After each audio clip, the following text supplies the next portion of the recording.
Ma'am, dumating na naman ang araw na dapat naming pasalamatan ang may kapal sa karagdagang taon na binigay niya sa'yo.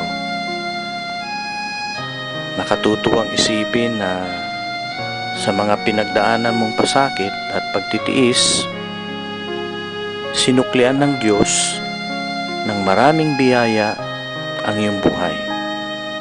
Parang kailan lang tangan-tangan mo kami sa iyong mapag-arugang kamay na kung maaari lang ayaw mo kaming bitawan mula sa aming kamusmusan. Subalit, sinasadya ng tadhana sa ayaw at gusto natin, mapaglalayo tayo ng mga pagkakataon. Lumipas na ang maraming panahon. Isang bagay lang ang lagi kong natitiyak.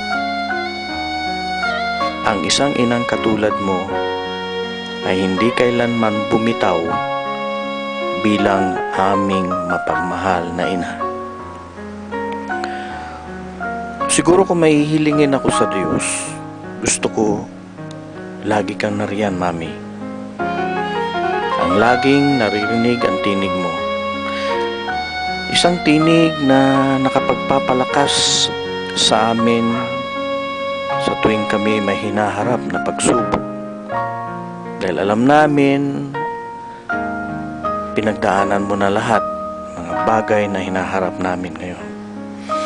Ika nga, ikaw ang aming buhay na bantayog. Isang bantayog ng pagsisikap at pagtatagumpay na sa tuwing nakikita ka namin ay nagkakaroon kami ng pag-asa na kaya namin lahat ng bagay. Pambihira ang katulad mo, Mami.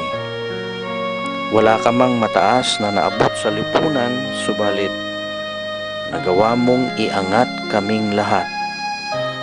Nagawa mo kaming ipaglaban sa pananakal ng kahirapan. Katatagan ang pinamana mo sa amin, Mami.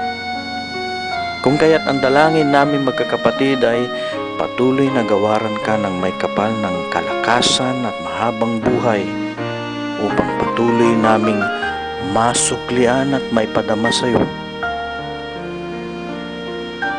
ang pagmamahal na nadama namin sa iyo. Mami, happy birthday.